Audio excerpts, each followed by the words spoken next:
todos sejam muito bem, para a gente então dar mais prosseguimento aos nossos trabalhos, né? Mais uma aula de filosofia.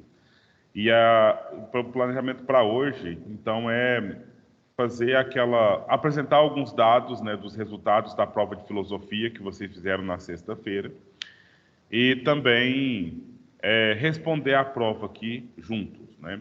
Para que, se por acaso tenha qualquer tipo de dificuldade, algum erro, alguma coisa que precisa ser, então, verificada, a gente já faz aqui antes de liberar o gabarito lá para vocês.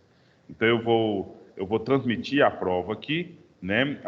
Primeiro, antes da prova, esse resultado que eu disse para vocês, né? Para que a gente possa, então, dar uma olhada nessas questões aí. Uma coisa que eu gostaria que ficasse bem claro, né, para todos nós aqui, é que uma prova como essa, ela não é aquilo que determina a nossa vida, né? Não é aquilo que determina a nossa nota bimestral somente, porque se você for observar bem, você deveria ser muito mais preocupado com a redação, que a redação ela compõe 50% da nota do bimestre, né? Então, e assim, nesse sentido, nós temos que nos preocupar com todas as avaliações, né, todas elas, mas se for olhar em contabilidade mesmo, a nota da prova ela representa 25% da nota, né, 25% apenas da nota. As atividades que você fizer tudo direitinho já representam o mesmo tanto que a prova representa, mais 25%. Entendeu? Então, ou seja, tem muitas pessoas que ficam faz um drama em cima da prova e deixa passar de forma um pouco menos cuidadosa a redação e as atividades, né? Então, nesse sentido, é só uma questão de prudência mesmo. Eu não estou falando com base em nenhum caso específico, eu só estou falando de modo geral mesmo, olhando a matemática da composição da nota que vocês têm aqui no CPMG, né? Então, e aí, olhando só para a prova, que é um elemento meu e de vocês, né? No sentido de que a gente tem que avaliar alguns pontos, como por exemplo, foram dadas aulas? Teve aula? Foi orientado e disponibilizado material para que vocês estudassem? Vocês participaram das aulas? Vocês visitaram o material, né? A comunicação entre o professor e o aluno está dando certo? Então, a gente avalia esses pontos. E aí, depois que tem a nota da prova, né, depois que faz essa prova e vê de um resultado, e a gente olha o resultado na média, né, eu não vou saber o resultado de um só de vocês, mas o resultado da média que eu vou olhar. Você vai olhar o seu resultado. Eu vou ter que olhar não o seu resultado, mas o resultado da média da turma. Então, com base nesse resultado, né, que é a média da turma, então a gente vai verificar se tem que mudar algum desses itens ou se podemos manter esses pontos caminhando da forma em que estão, entendeu? Então essa que é a situação que a gente precisa olhar para a prova, né? E mesmo que eu sei que muitos de vocês pensam, não, mas é a prova, é a nota que passa, etc., né? Eu já entendo e já sei, já estou nessa história, já tem muitos anos já, né?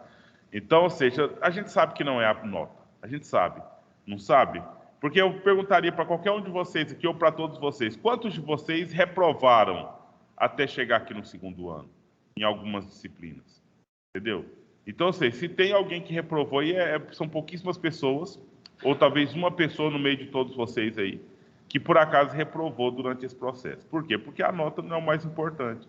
Por que não é o mais... Bom, a nota é o que registra, claro, mas na verdade a não é o mais importante porque tem recuperações e recuperações e recuperações. E mesmo assim, a lei ainda define que se por acaso você reprovar em 2 disciplinas, você ainda é promovido para a série seguinte devendo essas disciplinas. Então, a nota a gente vai ter à medida que a gente estuda e a gente realiza as atividades, né? Mas que não precisa ser o ponto mais relevante dessa nossa conversa, entendeu? Então, isso que eu queria assim, deixar claro, para que a gente pudesse, então, ter um pouco mais de suavidade, mas também um pouco mais de compromisso, né? Compromisso no estudo, compromisso na realização daquilo que tem que ser feito. Então, eu acho que essa é a mensagem inicial, para a gente, então, de fato, olhar aqui os resultados que a gente tem com essa prova. Bom, eu posso ter provocado vocês em algum ponto? Algum de vocês gostaria de comentar alguma coisa? Disso que eu acabei de falar?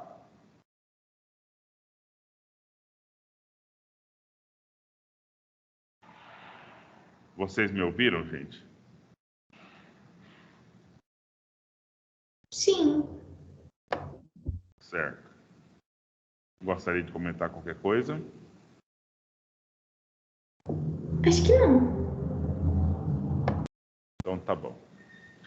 Então vamos ao dado que eu estou chamando a atenção aqui agora, para a gente verificar então como é que foi esse resultado aqui no segundo ano.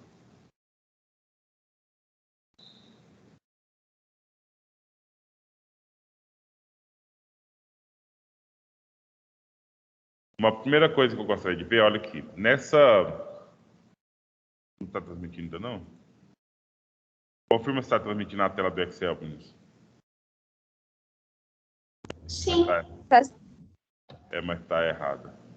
É uns valores que tá aparecendo. Só que eu pus um e abri outro e ele não quer mostrar aquilo que eu quero mostrar. Agora sim vai mostrar. Beleza. Nessa coluna E, então você tem o tempo de realização da prova em horas, minutos e segundos. A coluna F, você tem a quantidade de acertos. Coluna G, quantidade de erros. E a coluna H, então, a nota de 0 a 50, que vale a prova. Nós tivemos, então, um total de 119 pessoas que realizou essa prova de filosofia, entendeu? Então, para pensar a questão da média, nós vamos pensar nesse número de pessoas, que é o número máximo. Primeira análise a ser feita é essa desse tempo de realização da prova. Então, nós tivemos um entre vocês que conseguiu realizar essa prova em 56 segundos, né? 56 segundos. E essa pessoa, por acaso, acertou 50% da prova. Acertou 5 questões e errou 5 questões, não é? Então, ou seja, eu estou com inveja nem da capacidade da pessoa, mas do aparelho que ela usa e da conexão de internet que ela tem. Né? Como é que ela deu conta de passar as 10 questões e salvando as respostas em 56 segundos? Então, esse é um ponto, né, assim, de preocupação que a gente tem do que está sendo realizado. Mas teve caso aí, olha, 1 minuto e 7 segundos a pessoa acertou 80% da prova, 1 minuto e 23 segundos, 80% da prova, né? E assim, nessa forma. Esse dia de prova foi, na verdade, vocês fizeram 2 provas, então tinha tempo para fazer, tinha até 2 aulas para fazer essa prova, né? E aí, como não dá para a gente saber direitinho qual foi o tempo só da prova de filosofia, uma vez que você pode ter aberto as 2 provas e voltado numa e outra, né, até você terminar.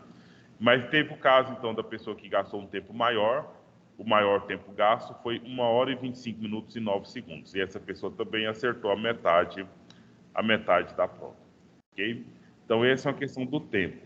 E a gente tem que ficar preocupado com essa questão do tempo, gente, porque uma que é importante para a gente observar e observar como que está sendo o rendimento na questão do tempo e a gente saber até planejar o tempo que a gente vai destinar para cada avaliação, né? Mas também não é o caso, e por isso, na verdade, não é o caso, de vocês simplesmente atrasar o horário de finalizar, né? Ficar lá segurando a prova e não finalizar. Porque também a gente verifica, enquanto vocês estão fazendo a prova, a gente está olhando aqui, né? A gente verifica a pessoa lá já fez as 10 questões, já tem as 10 respostas, mas por acaso ela não finalizou a atividade, né? Então isso também é muito ruim, porque aí atrapalha as análises e o acompanhamento que precisa ser feito, né? Então, ou seja, a gente tem que trabalhar com a coerência, para que a gente possa, então, dedicar o tempo, estudar o que tem que ser estudado, para que a gente possa, então, ter os resultados que a gente precisa. Ok? Então, tudo isso aqui é no sentido, assim, da gente melhorar o nosso desempenho. Agora, uma coisa que está me preocupando demais da conta, né? Nós estamos sem a câmera ligada. Por quê? O que está acontecendo? Será que a gente não está abrindo nossas câmeras?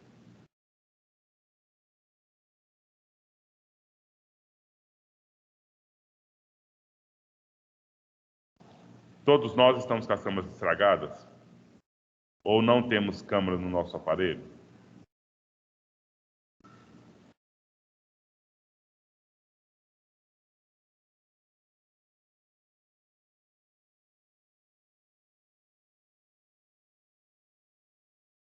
Por que estamos com as câmeras desligadas, gente?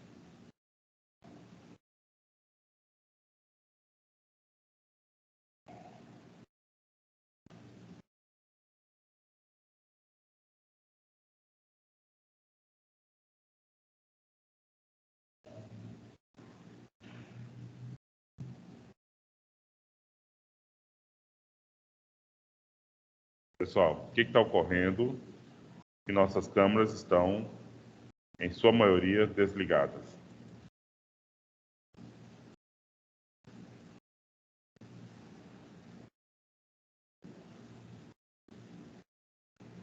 Uma coisa que é importante. A gente precisa ter esse mínimo contato aqui entre nós. Eu sei que é o primeiro horário e tal, né? Mas aquilo faz parte da nossa interação professor-aluno, né? Depois a gente precisa saber como que nós estamos nos comunicando, né? Como que essa coisa está chegando aí. Quando eu falo alguma coisa, por exemplo, o Carlos faz uma careta, por exemplo, isso aí pode significar que eu não falei de uma forma tão clara e tão como poderia ser. Quando, por exemplo, a Kelly faz aquele sorrisão dela, foi, opa, falei a coisa certa, né? Deu certo para ela entender. Então, essas coisas, assim, é uma coisa que ajuda a gente a dar aula, né? Ajuda a gente a poder entender como que a gente está comunicando. E eu falo assim, na forma de educação, né? Eu deixei minha câmera desligada pensando assim que alguém ia reclamar, tipo, professor, sua câmera está desligada e tal, né? Mas eu percebi que, na verdade, vocês não estão muito, assim, pelo menos não quis falar, né?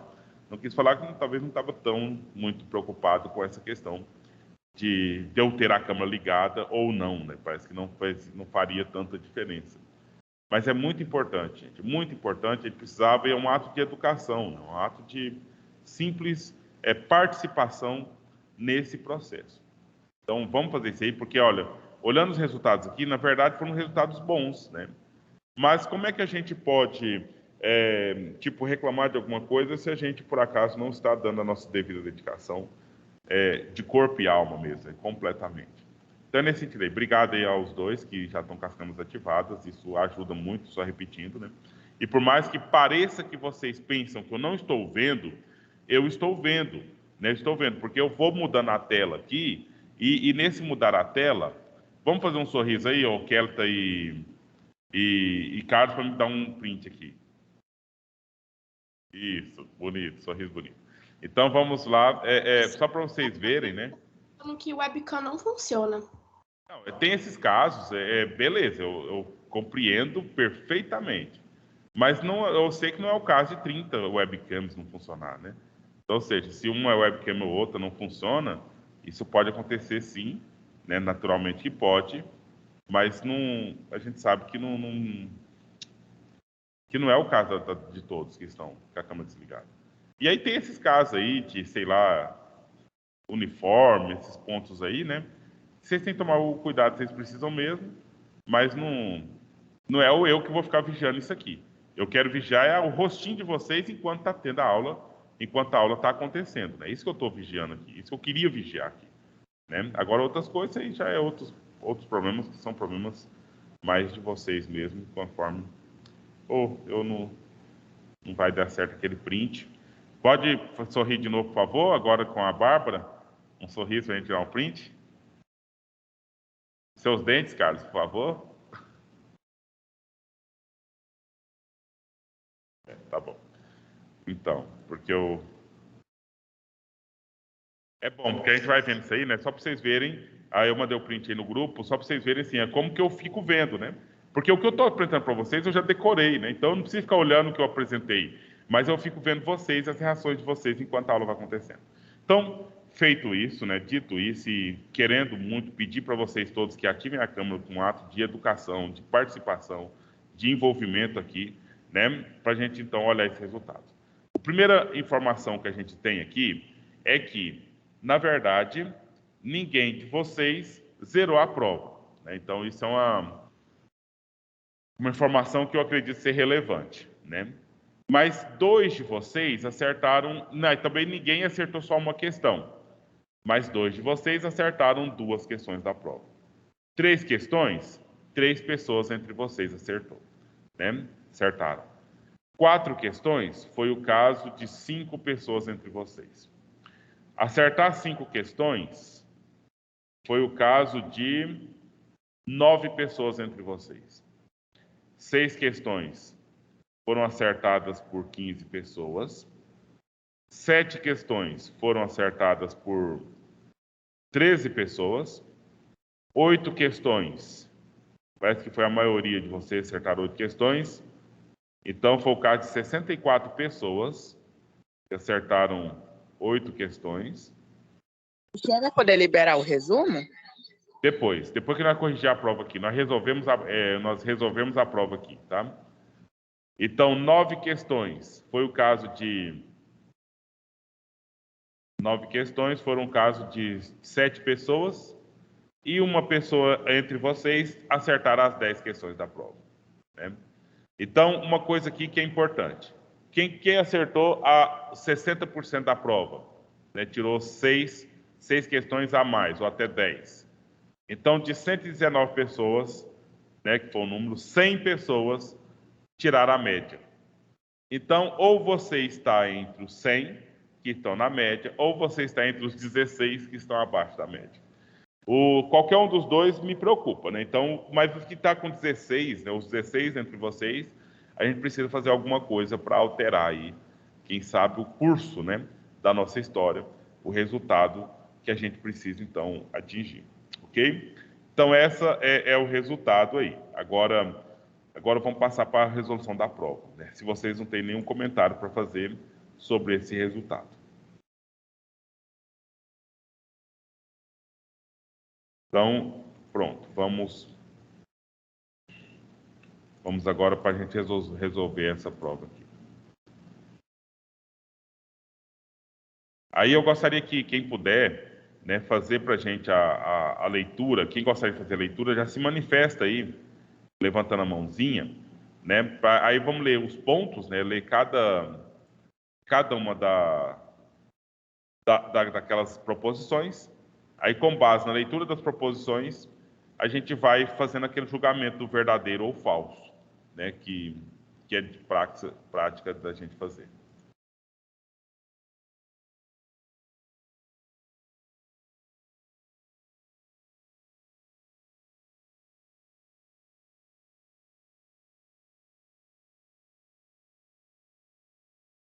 Mas todos vocês vão se manifestar e querem ler, aí não dá, né, gente? Tem que ser só poucos de vocês para ler.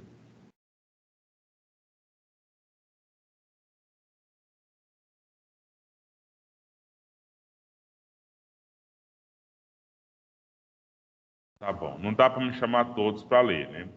Então, eu vou pedir aí para a Bárbara. Pode ser, Bárbara? Você pode ler para a gente? Aí você podia ler, tipo, a proposição 1, aí a gente comenta e você, a proposição 2 e assim por diante. Pode ser?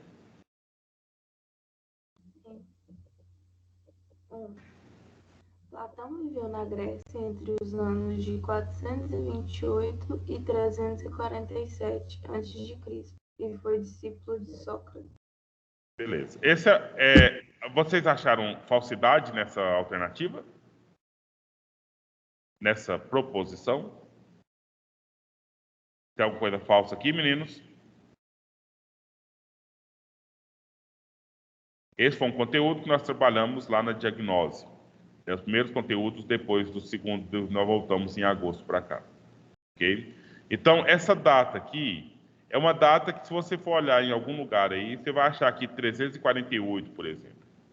Mas isso não é um ponto que faz isso aqui ficar falso. Porque é uma data antiga, não nos importa tanto essa data, o que nos importa é que é uma coisa antes de Cristo, é um fato ocorrido antes de Cristo, no tempo lá, um tempo antigo, da construção ali da sociedade grega e das proposições aí da filosofia, não é? Então, uma coisa que poderia tornar isso aqui falso, poderia, mas não é, era trocar aqui o nome do Sócrates, né? No caso, colocar o nome de Aristóteles. Aí Platão era discípulo de Aristóteles. Então está errado, porque o Aristóteles veio depois de Platão. O Sócrates veio antes de Platão. Então, nesse sentido, essa questão aqui ela está correta. Não tem nada de errado aqui. Qualquer coisa vocês interrompem para a gente esclarecer melhor, né? Porque é uma coisa assim, tipo, por exemplo, você está entre os 16, ou você está entre os que tirou 5, né? Ou 6, e queria tirar uma nota um pouco maior. Você fala, gente, vou fazer de novo essa prova aqui agora, como recuperação. Você melhoraria seu resultado, ou manteria seu resultado, ou pioraria seu resultado? Entendeu? Então, ou seja, resolver essa prova aqui agora é no sentido assim de que ela, de fato, seja algo que você entenda e que você não precisa voltar nisso aqui para estudar, pelo menos por agora. É algo que você, por acaso, já está, não, de fato, essas questões dessa prova eu já entendo, eu já sei qual que é o caso delas, né? Qual que é a questão delas aí. Ok? Então, essa é a primeira coisa que eu gostaria de vocês observar essa situação. A número 2, por favor, Bárbara. Platão é o personagem principal dos diálogos de Sócrates? Isso é verdadeiro, não é? Sim, com certeza ou claro?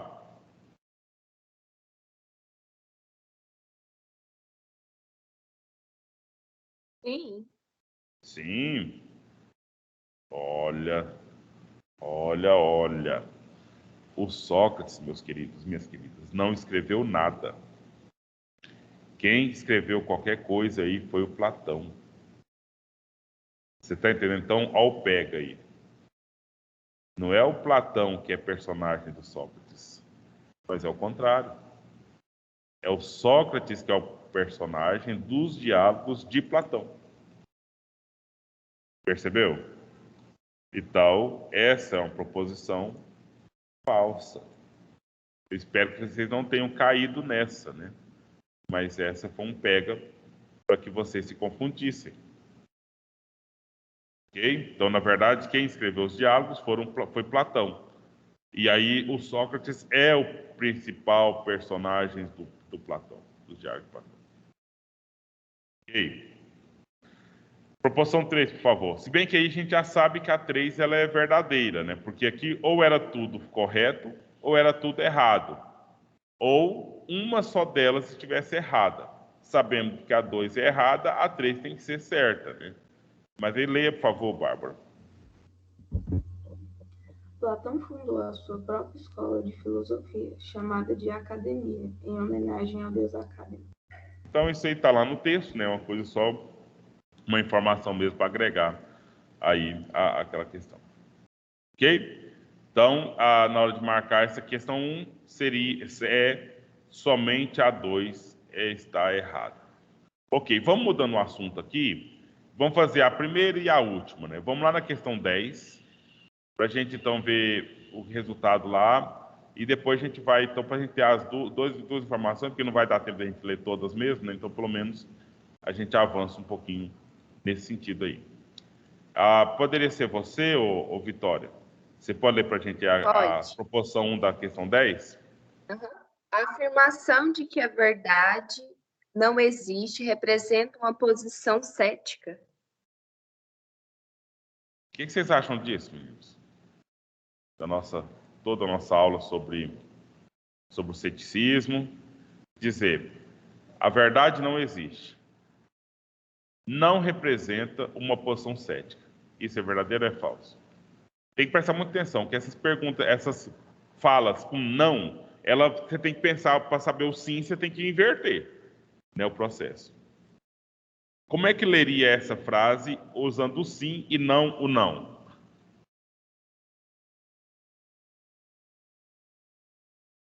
Seria a afirmação de que a verdade existe representa uma posição cética.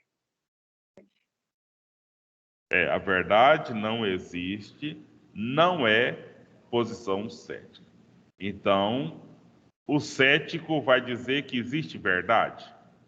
O contrário seria isso, né? O que essa frase está dizendo é isso. O cético entende que existe verdade. Isso é verdade ou é falsidade?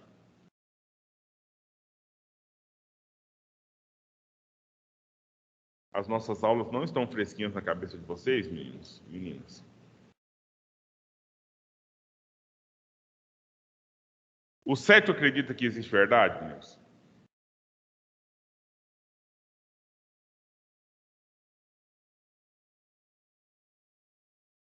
Vamos fazer diferente aqui? Vamos lá na aula de novo? Para a gente... Vamos lá. Filosofia do segundo ano. E aí, a primeira informação que fala sobre o cético, né? A gente tem lá, ceticismo, dogmatismo e relativismo, está aqui.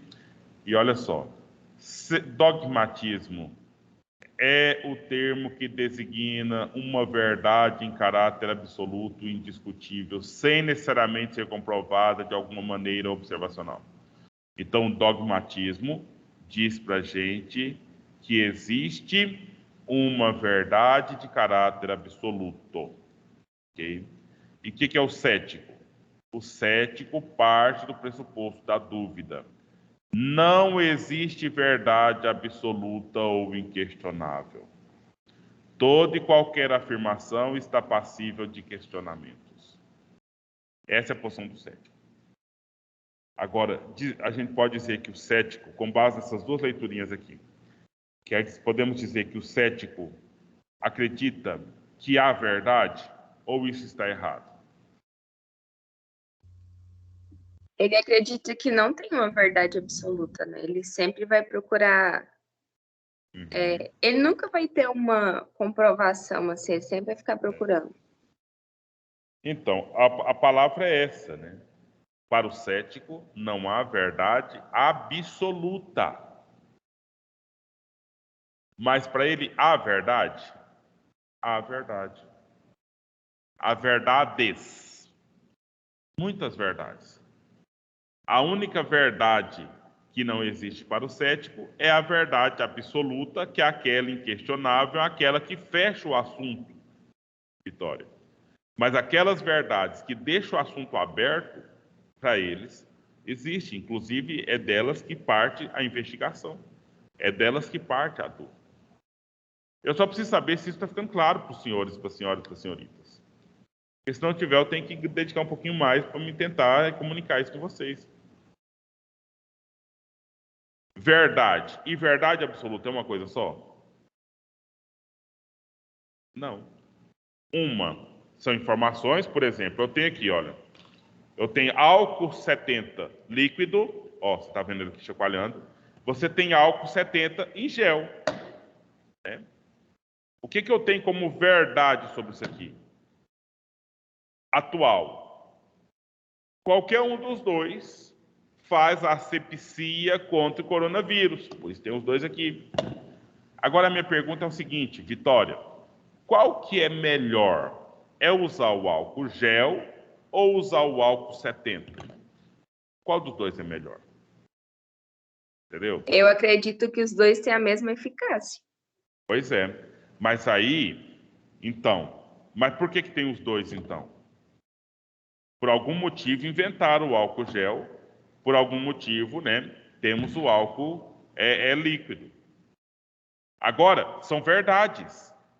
O sujeito que inventou o álcool líquido fala, o álcool líquido é melhor porque ele pulveriza mais, tá vendo? Ele pulveriza mais, então ele cobre uma área um pouco mais abrangente e faz a asepsia do coronavírus. É uma verdade, não é? Isso não acontece aqui? Você tem a pulverização, ó, pulverizou aqui, ó. Veio até no meu olho aqui agora. Não é? Isso é verdade ou não é, gente? Que o álcool líquido, pela condição volátil que ele tem, a nuvenzinha de álcool, ela cobre mais um espaço um pouco mais abrangente. E o sujeito que fez o álcool gel? O que ele fala pra gente? Quando você utiliza o álcool gel, pelo fato que já acabou, pelo fato dele ser gel, ele vai fixar por mais tempo na sua pele, por exemplo. Entendeu? Isso é verdade? É verdade, Kelita, isso? Que o álcool gel ele fica mais tempo na nossa pele? Fica muito mais tempo do que o álcool líquido? Isso é verdade? Não? Você já passou o álcool líquido e já passou o álcool gel e viu a diferença? O álcool gel ele impregna e fica mais tempo ali, porque é gel. Já o álcool líquido não, ele já vai e ele evapora rápido também, mais rápido. Certo? Agora a pergunta, Matheus Alves Rodrigues, qual é melhor? Qual é melhor? E aí eu vou investigar, eu vou pesquisar na condição de cético. Por quê? Porque não é só você falar, a que a Vitória respondeu pra gente aqui agora. Os dois são eficazes. Dizer os dois são eficazes significa o quê? Acabou a conversa. Usa os dois, usa qualquer um, pronto, acabou. Não tem que falar sobre isso, não. Já está pronto. Isso é ser dogmático. Entendeu? Porque aí já pega uma verdade, fala a tese, acabou a conversa, acabou o assunto. Já o cético fala, mas se tem dois jeitos diferentes, tem que ter propriedades diferentes. Tem que ter usos diferentes. Tem que ter uma diferença na qualidade dos dois. E como é que eu vou saber isso? Agora eu vou pesquisar, eu vou investigar, eu vou fazer teste, eu vou fazer análise. E depois eu falo, não, beleza, o álcool gel é o melhor porque fixa por mais tempo e tal. Aí o que o cético vai fazer? Vai apenas suspender o juízo. No sentido assim, não, beleza, então, dadas essas condições, dadas essas análises, verificadas essas variáveis, nós vamos entender que o álcool gel é melhor para o momento. Mas não quer dizer que eu vou fechar essa pesquisa, essa investigação, não. Por agora eu vou suspender o juízo, beleza, álcool gel é melhor. Mas eu vou continuar nessa investigação no outro momento, e eu vou continuar essa investigação para me entender um pouco melhor, então, por que tem o outro, né? Qual que é a qualidade do outro? Por que foi receitado o outro também, que é o álcool líquido? Menininhos e menininhas, nós avançamos um pouco mais nesse assunto ou ainda não? Ou ainda está muito confuso? Ou não estamos sabendo o que o Tito está falando?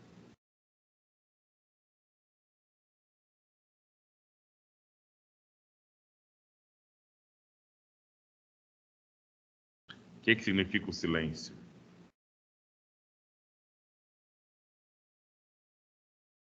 Pelo menos para mim está mais claro. Certo. Então, agora analisando a proposição lá, o número 10 aí.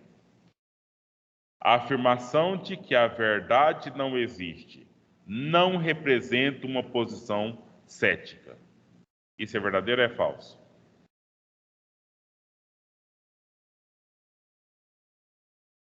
Seria perguntar ao contrário. O cético, ele entende que existe verdade?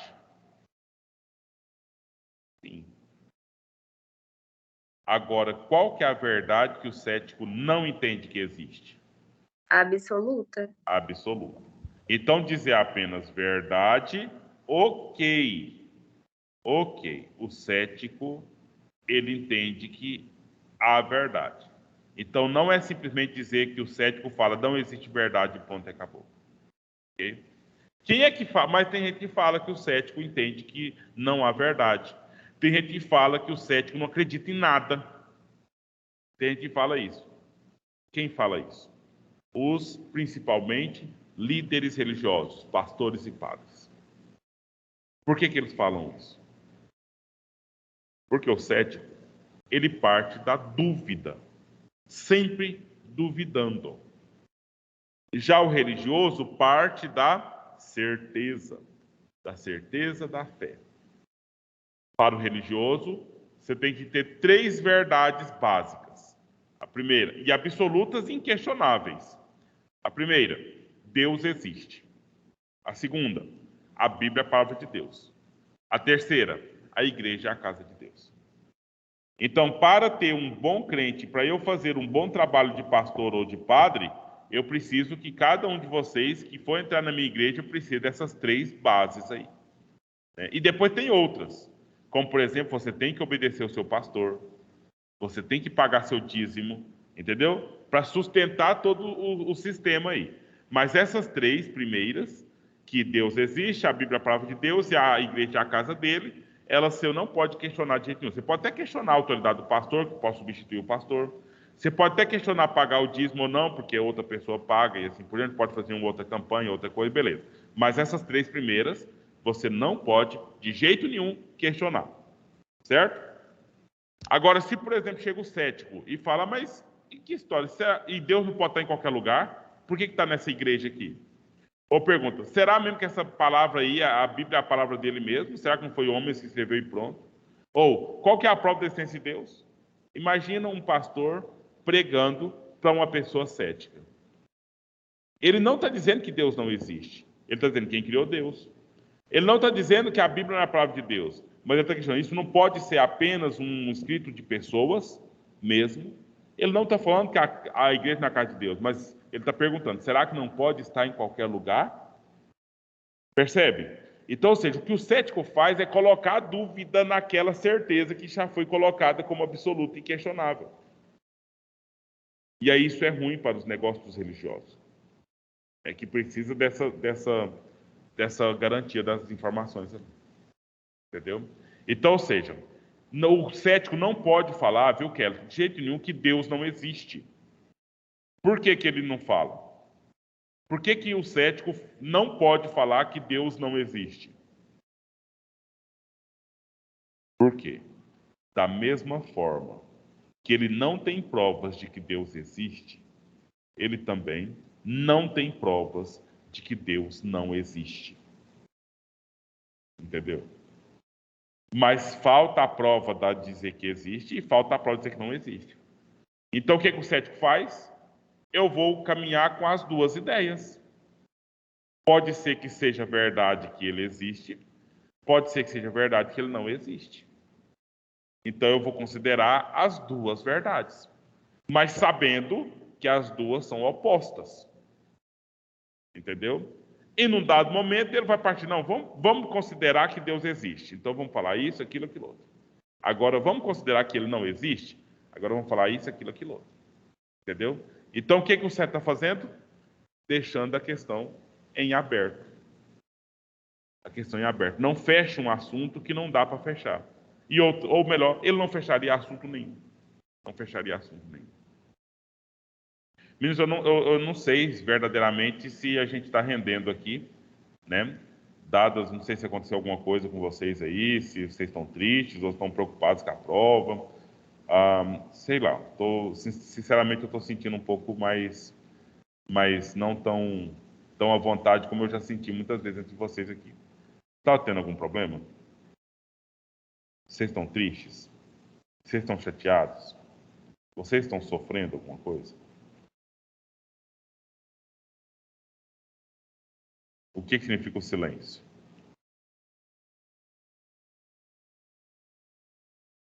Olha o resultado de vocês, gente.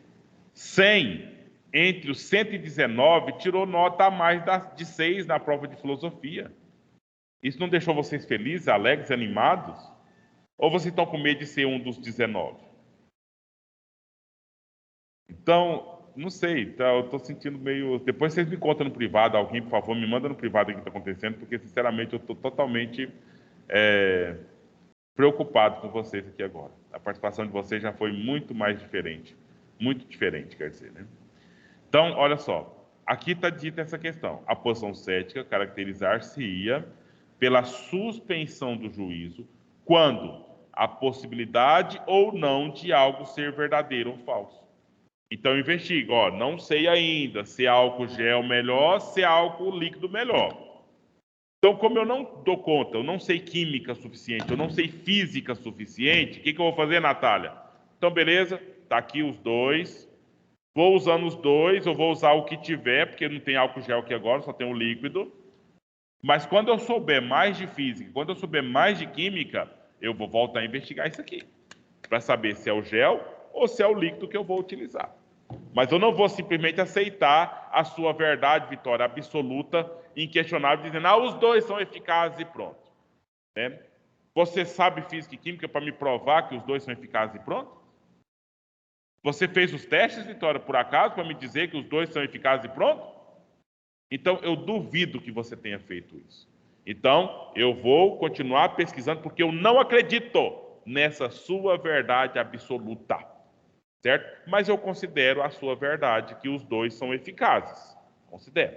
Eu só estou continuando a investigar se tem um melhor que outro. Entendeu? Então, o cético não vai dizer nunca que Deus não existe, mas ele vai dizer quais são as provas da existência dele e quais são as provas da não existência dele. E vai deixar a questão sempre em aberto. Tá bom, meninos? Vamos parar por aqui, que o nosso tempo já foi, né? E eu ainda quero saber o que está acontecendo aí, se eu posso ajudar vocês em qualquer coisa aí, para que vocês fiquem mais felizes e mais animados, né? Tudo bem? Então, bom dia. Até a próxima, se Deus quiser. Tchau, professor. Tchau, tudo de bom. Professor.